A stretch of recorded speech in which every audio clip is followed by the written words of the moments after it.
जी, तो आप देख सकते हैं सबके अकाउंट्स मैंने बना दिए हैं चारों इसी सीक्वेंस में। तो सबसे पहले मैं नईम का अकाउंट खोलता हूँ, name123@gmail.com।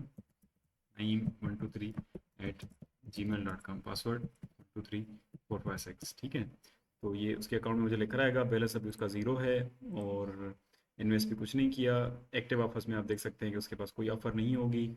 और उसके अलावा आप उसकी टीम में जाएं तो यहाँ पर रेफरल रिकॉर्ड्स था, उसमें आ जाएं तो लेवल 1 में मरीम दिखा रहा है, लेवल 2 पे आसिफ है और लेवल 3 पे नबील है। ये तीनों चीज़ें जैसे मैंने आपको बताया वो दिखा रहा था। टोटल आपको तीनों पीपल, जो तीन लोग हैं इसकी टीम में, वो तीन भी दिखा रहा है। अगर आप कोई और ऐड करेंगे तो वो भी इधर आ जाएगा। ठीक है, तो ये एक स्टेप यहाँ तक कंप्लीट हो गया। अब चले नईम के अकाउंट से हम कुछ डिपॉजिट करते हैं ताकि वो ऑफ़र एक्टिवेट कर सके। ठीक है, तो मैं जाऊँगा डिपॉजिट मनी में। ठीक है, ये मेरे पास है। अब ये क्योंकि नया अकाउंट है तो मतलब फर्स्ट टाइम इधर आ रहा है। चले मैं बैंक वाले से जाता हूँ, बैंक के अंदर आपकी बैंक की इन्फॉर्मेशन आ रही है। वो डिपॉजिट अमाउंट लिखता है, जैसे उसको 3,000 उसने डिपॉजिट करने हैं। ट्रांजेक्शन आईडी कोई भी दे दी, 1234567 8, और उसका स्क्रीन शॉट्स ने लगा दिया कि मैंने डिपॉजिट किए हैं, लेट से।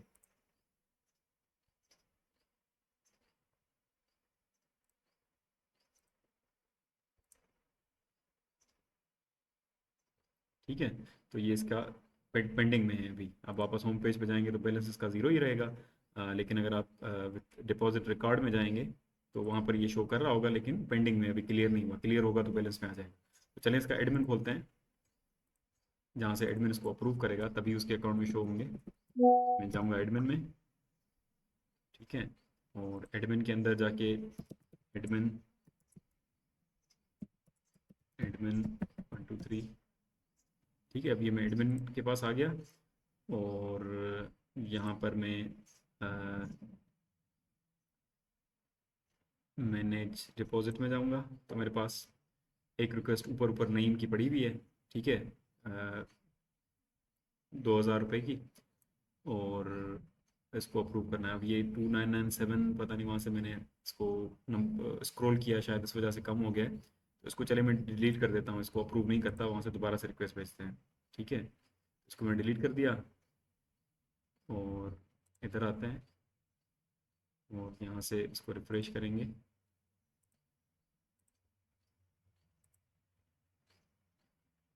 अच्छा, ये डिलीट नहीं हो रहा, चले मैं इसको देख लूँगा। ठीक है, फिलहाल इसको अप्रूव करते हैं कि ये अप्रूव हो जाए। चले, तो इसको मैंने अप्रूव किया तो अप्रूव हो गया, यहाँ से क्लियर हो गया। ठीक है, यहाँ पर आएंगे तो इसके बैलेंस में 2997 जो भी है वो शो होना चाहिए। ठीक है, ये यहाँ तक हो गया। अच्छा, अब हम जाते हैं इसकी एक्टिव ऑफर्स में। ठीक है, डिपॉजिट वगैरह पे कोई कमीशन किसी को नहीं जाती, तो वो सब कुछ सही है। ठीक है, अच्छा अब इसकी हम जाते हैं एक्सक्लूसिव ऑफर्स के अंदर। तो सबसे पहली पहली ऑफर है एक दिन वाली, उसी के अंदर मैं इन्वेस्ट करना चाह रहा हूँ। इन्वेस्ट पे क्लिक करूंगा तो मिनिमम अमाउंट, मैक्सिमम अमाउंट, उसका जो मिनिमम अमाउंट है वो आ रहा है और ये आपको बता रहा है कि आपको इतना बैलेंस पर डे का मिलेगा, और इसकी ड्यूरेशन जो है वो एक एक डे है, ऊपर आपके पास लिखा हुआ आ रहा है। तो मैं इसको एक्टिवेट करना चाह रहा हूँ, इसको मैं एक्टिवेट करूँगा। ठीक है, तो ये कह रहा है कि ऑफर सक्सेसफुली एक्टिवेटेड, और उसके अकाउंट में से 1,000 रुपये कट गए।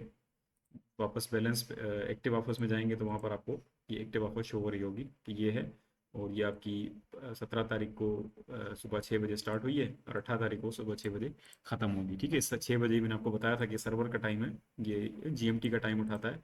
सर्वर जहाँ पर है वो यूटीसी का टाइम उठाता है। यूटीसी प्लस हम पाकिस्तान 5 आवर्स इससे आगे है, तो अभी यहाँ पर 11:40 हो रहे हैं, तो ये 6:40 दिखा रहा है।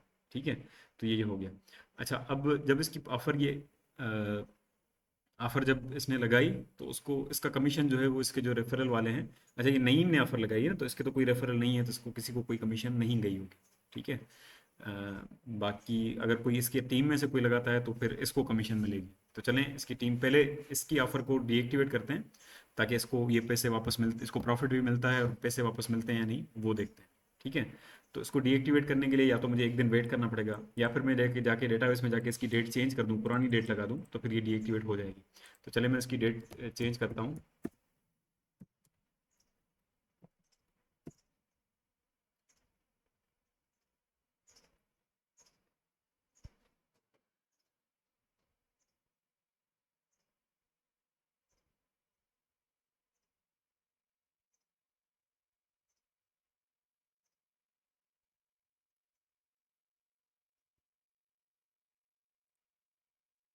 एक मिनट में लॉगिन कर दूँ उसमें, फिर मैं वीडियो को दोबारा चलाता हूँ।